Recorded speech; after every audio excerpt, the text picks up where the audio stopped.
24장입니다. 예수 나를 오라네, 예수 나를 오라네, 어디든지 주를 따라.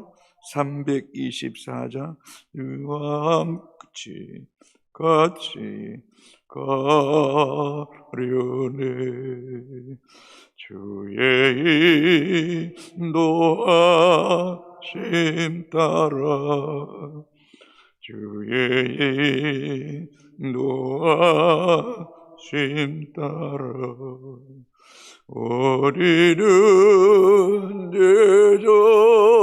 저를 따라 주와 같이 가려네, 겟세마네 동산까지 주와 함께 가려왔네, 피땀 흘린 동산까지 주와 함께 가려네, 주의 인도하심 따라, 주의 인도하심 따라, 어디든지 주를 따라 주와 같이 가려네, 심판하실 자리까지 주와 함께 가려갔네, 심판하실 자리까지 주와 함께 가려네, 주의 인도하심 따라, 주의 인도하심 따라, 어디든지 주를 따라 주와 같이 가려네, 주가 크신 은혜 내려 나를 항상 돌보시고 크신 영광 보여주며 나와 함께 가시네, 주의 인도하심 따라, 주의 인도하심 따라, 어디든지 주를 따라 주와 같이 가려네, 주의 인도하심 따라, 주의 인도하심 따라, 어디든지 주를 따라 주와 같이 가려네. 아멘.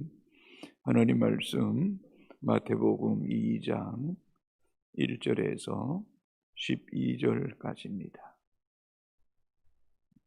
마태복음 2장 1절에서 12절까지 교독하시고 마지막 절 같이 읽습니다. 헤롯 왕 때 예수께서 유대 베들레헴에서 나심에 동방으로부터 박사들이 예루살렘에 이르러 말하되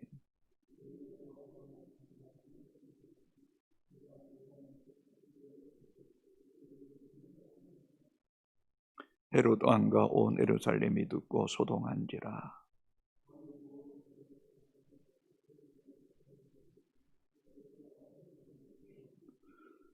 이르되 유대 베들레헴이 오니 이는 선지자로 이렇게 기록된 바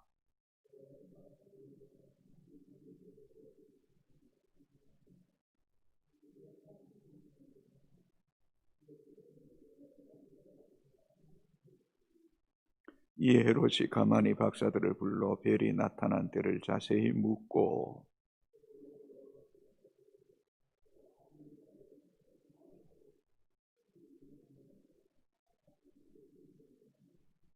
박사들이 왕의 말을 듣고 갈새 동방에서 보던 그 별이 문득 앞서 인도하여 가다가 악이 있는 곳 위에 머물러 서 있는지라. 집에 들어가 아기와 그의 어머니 마리아가 함께 있는 것을 보고 엎드려 아기께 경배하고 보배압을 열어 황금과 유황과 몰약을 예물로 드리니라. 그들은 꿈에 헤롯에게로 돌아가지 말라 지시함을 받아 다른 길로 고국에 돌아가니라. 아멘. 오늘 본문에 나오는 헤롯 그리고 대제사장과 서기관, 동방의 박사들 그리고 예수 그리스도에 대해서 함께 살펴보기를 원합니다. 1절에 헤롯 왕 때에라고 시작합니다. 이 헤롯 왕은 이둠의 출신 사람입니다. 유대와 남쪽으로 인접한 이방 지역의 사람입니다. 원래는 이방인이 유대 땅의 왕이 될 수 없습니다. 그런데 이 헤롯은 겉모술수가 아주 탁월하고 로마의 권력에 한심을 사서 이방인임에도 불구하고 유대 땅의 왕이 되었습니다. 그런 어떤 정치적 욕망이 아주 남들보다 뛰어난 사람이기에 동방의 박사들이 예루살렘에 와서 유대인의 왕으로 나신 이가 어디 있느냐라는 그 말이 이 헤롯 왕과 예루살렘에 들리자 온 성이 소동이 일어난 것입니다. 그래서 3절에 보면 헤롯 왕과 온 예루살렘이 듣고 소동한지라. 이 소동했다라는 이 헬라어는 타로스라는 단어인데 자극하다, 선동하다, 물을 흐리게 하다. 여러분 왕이 이런 정치적인 야욕, 욕망이 강한 왕이 버젓이 살아있는데 유대인으로 왕으로 나신 이가 있다는 이 박사들의 말에 헤롯 왕이 얼마나 충격을 받았겠어요. 이런 정치적 반란과 같은 이런 이야기를 들을 때 소동할 수밖에 없었던 것입니다. 그래서 헤롯 왕이 대제사장과 서기관을 불러서 유대인의 왕으로 나실 리가 어디서 나겠냐고 물을 때에 베들레헴이라는 것입니다. 그 사실을 동방의 박사들에게 이야기해 주었고, 그리고 헤롯 왕은 동방의 박사들에게 아기 예수가 나신 곳이 어딘지 정확하게 말해달라. 그러면 나도 가서 그에게 경배하겠다라고 말합니다. 7절 8절입니다. 이 헤롯이 가만히 박사들을 불러 별이 나타난 때를 자세히 묻고 베들레헴으로 보내매 이르되 가서 아기에 대하여 자세히 알아보고 찾거든 내게 구하여 나도 가서 그에게 경배하게 하라. 뭔가 아주 종교성이 뛰어나고 마땅히 아기 예수께 경배할 것처럼 보이지만은 이것은 새빨간 거짓말입니다. 우리가 16절에 보면 알겠지만은 헤롯은 동방의 박사들에게 속았다는 사실을 압니다. 왜요?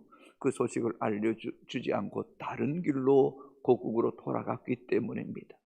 그러나 베들레헴에서 났다는 사실을 알고는 베들레헴과 지역의 남자아이 2살 미만의 아이들을 다 죽여버렸습니다. 와요. 자신의 정치적 입지를 흔드는 이런 불길한 소식에 그는 가만히 있을 수가 없었던 것입니다. 동방의 박사들에게 자세히 알려달라고 한 것은 경배하기 위함이 아니라 죽이기 위함이었다는 것입니다. 여러분, 어쩌면 우리 안에도 이런 헤롯의 모습이 없을까요?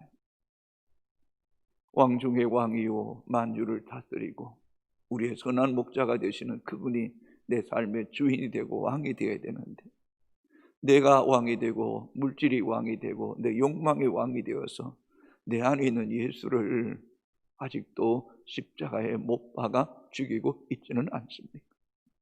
우리 안에 있는 헤롯이 죽고 우리 안에 왕 대신 예수 그리스도가 온전히 주인 되도록 오늘도 나를 십자가에 못 박으며 주님을 높이고 주의 인도함을 받는 복된 날이 되기를 주의 이름으로 소망합니다.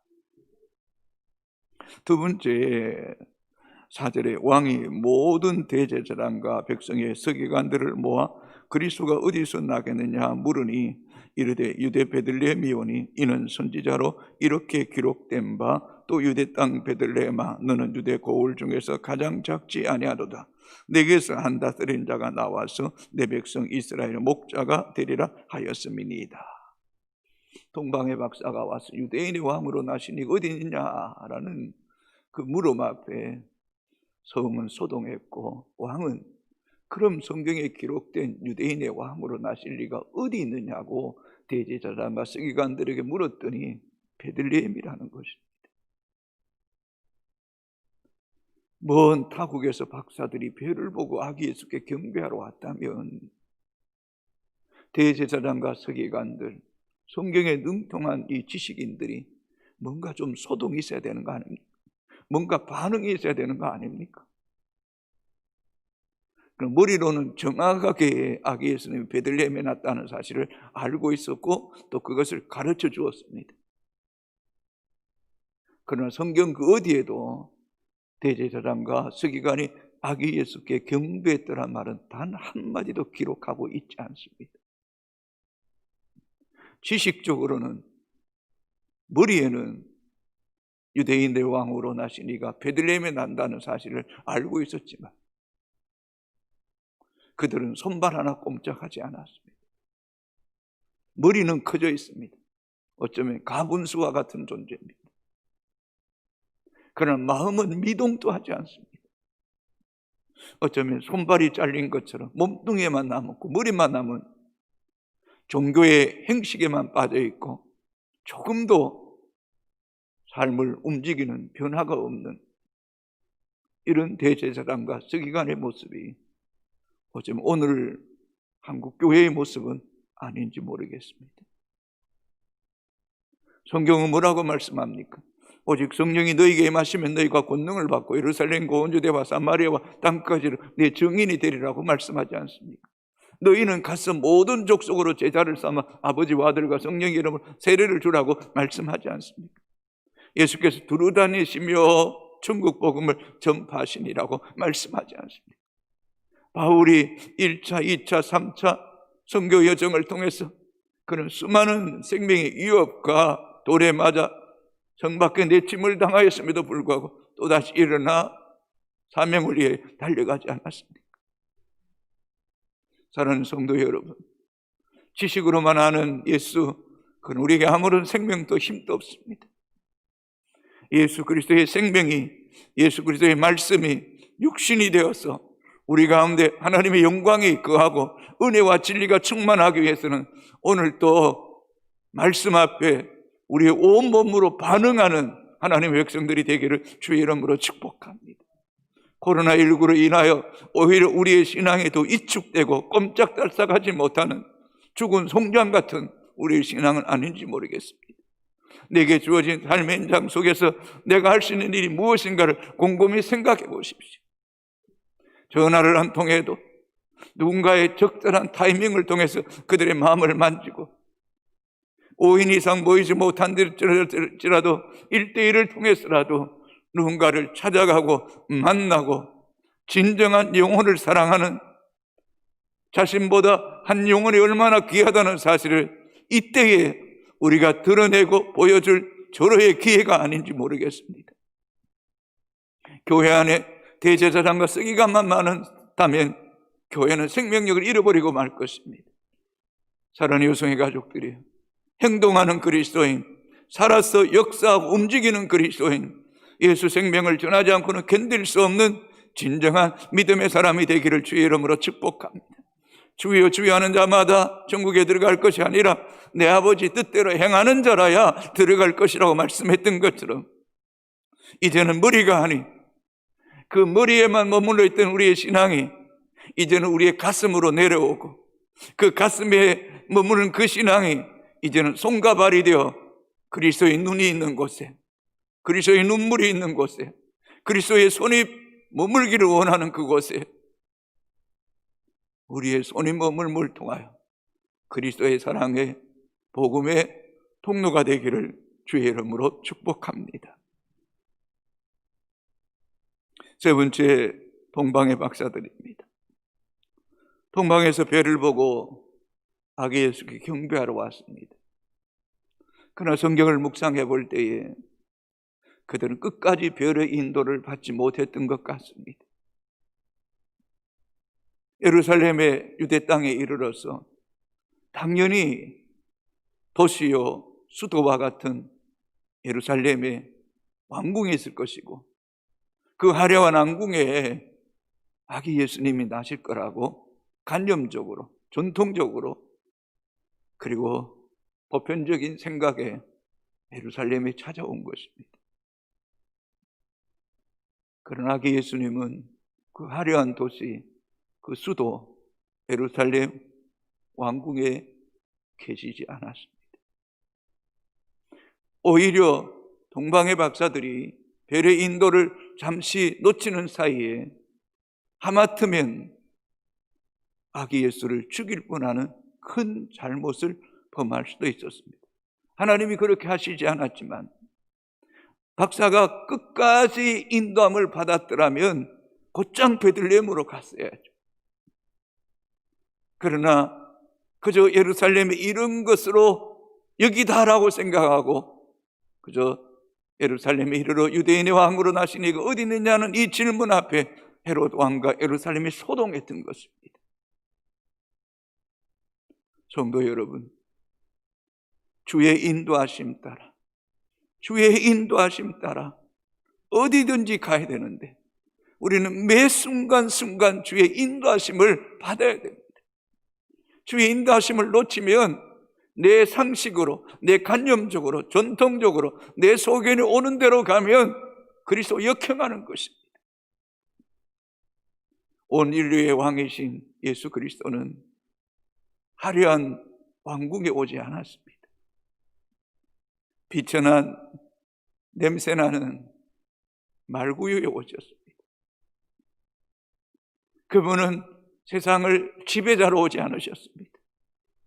인자가 온 것은 섬김을 받으려 함이 아니요 도리어 섬기려 하고 많은 사람을 위하여 자기 목숨을 대속물로 주려 오셨습니다. 그분은 세상의 부귀영화를 다 가질 수 있는 왕의 자리에 머무는 그런 분이 아니었습니다. 그분은 모든 것을 다 내어주고 겉옷도 속옷도 살도 피 한 방울도 남김없이 십자가에서 피 흘려 죽으셨습니다. 우리의 생각, 우리의 관념, 어떤 우리의 전통적인 방식으로 예수 그리스도를 따라간다면 우리는 그분과 점점 더 멀어질 수밖에 없을 것입니다. 그분의 뜻에 역행하고 그분의 뜻을 거스릴 수밖에 없습니다. 성도 여러분, 철저하게 예수 그리스도 또 말씀과 성령의 인도함을 받아 진짜 주님이 어디 계신가를 분명히 알고 그곳을 향하여 달려가는 믿음의 성도가 되기를 주의 이름으로 축복합니다. 그래서 다시 별의 인도함을 받게 됩니다. 9절 10절입니다. 박사들이 왕의 말을 듣고 갈새 동방에서 보던 그 별이 문득 앞서 인도하여 가다가 악이 있는 곳 위에 머물러 서 있는지라. 그들이 별을 보고 매우 크게 기뻐하고 기뻐하더라. 1절 하반절에 동방에서 그의 배를 보고 그에게 경배하러 왔노라. 그러나 그 배를 잃어버렸습니다. 다시 배를 문득 앞서 인도하는데 그 별이 동방에서 보던 별이었던 것입니다.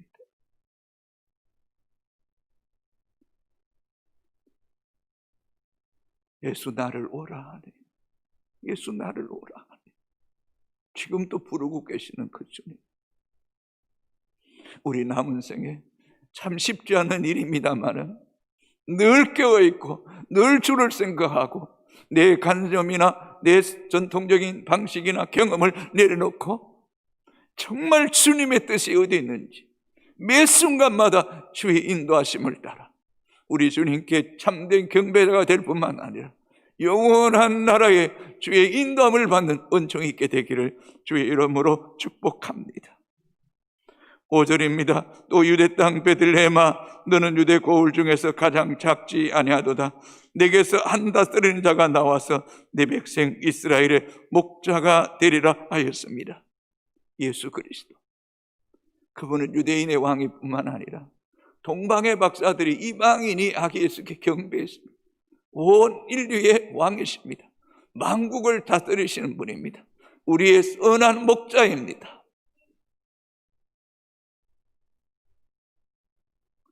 그렇다면 여러분, 우리는 그분 안에 온전히 거해야 되지 않겠습니까? 베들레헴아 유다 고을 중에서 가장 작지 아니하도다. 베들레헴은 가장 작은 곳입니다. 떡집입니다. 초라한 곳입니다. 소수의 사람들이 사는 곳입니다.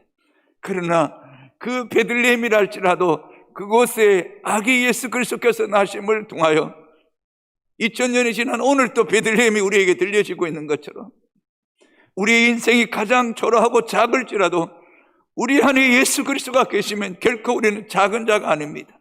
무명한 자 같지만 유명한 자고 아무것도 없는 것 같지만 모든 것을 가진 자고 우리는 많은 사람을 부욕해 하는 예수 안에 있는 자임을 잊지 마시기 바랍니다. 그분이 만국을 다스리고 우리의 인생을 다스리고 계십니다. 그분은 선한 목자이십니다. 그 목자는 우리를 돌보십니다. 우리를 먹이십니다. 우리를 위로해 주십니다. 우리를 인도해 주십니다. 그분의 지팡이와 그분의 안위함을 받는 자가 복 있는 줄로 믿습니다. 동방의 박사들이 아기 예수께 황금과 유황과 몰약을 드렸던 것처럼 그분은 왕 중의 왕이시며 그분은 우리로 하여금 하나님 앞에 나아갈 수 있는 대제사장이 되시고 단번에 우리의 죄를 위해 속죄의 제물을 드리심을 통하여 하나님과 우리 사이에 맡긴 담을 넣으시고 때를 따라 돕는 은혜의 보좌 앞에 나아가게 해주신 줄로 믿습니다. 예수 그리스도는 몰약으로 죽음의 권세를 이기신 분입니다. 나는 부활이요 생명이니 나를 믿는 자는 죽어도 살겠고 물어 살아서 나를 믿는 자는 영원히 죽지 아니하라고 하신 이 부활의 생명 대신 이 예수 그리스도, 보배로우신 예수 그리스도, 이분만 붙잡고 달려가기를 이 아침에 다시 한 번 더 결단하게 되기를 주의 이름으로 축복합니다. 기도하겠습니다. 오 하나님,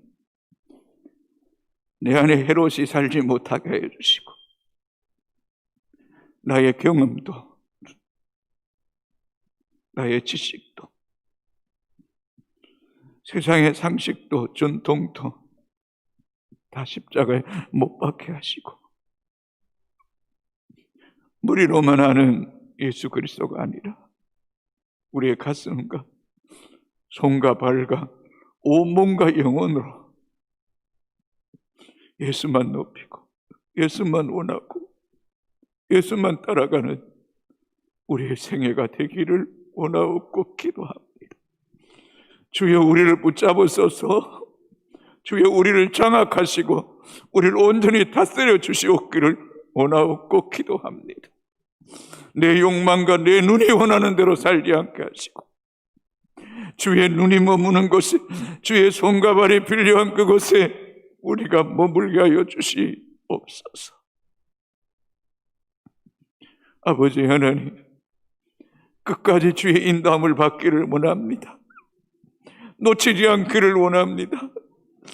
주의 인도하심 따라, 주의 인도하심 따라 어디든지 주를 따라가겠네. 고백이 우리의 고백이 되게 하여 주시고, 오늘도 24시간 영적으로 깨어있게 하시고 성령에 민감하게 하시고 주의 말씀의 인도함을 받게 하여 주옵소서. 왕 중의 왕이요 만국의 통치자요, 그 지극히 높으신 주님이 내 안에 계심을 찬양합니다. 인정합니다. 그분이 왕 되심에 순복하며 따라감을 통하여 우리의 참된 목자요 우리 영혼의 감독자 되신 그분을 주목하게 하시고 그분을 놓치지 않게 하시고 그분 임재 안에 거하는 이 하루가 되게 하여 주옵소서. 하나님, 다음 세대들을 불쌍히 여겨 주옵소서. 목자를 잃어버렸습니다. 감독자가 없습니다. 방황하고 있습니다.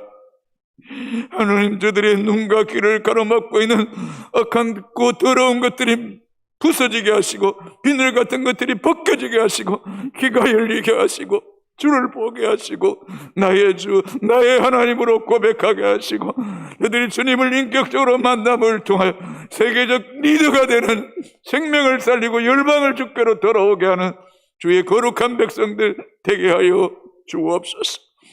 이 시대에 바알에게 무릎 꿇지 않고 입맞추지 않는 7,000명과 같은 효성의 가족들 되게 하여 주옵소서.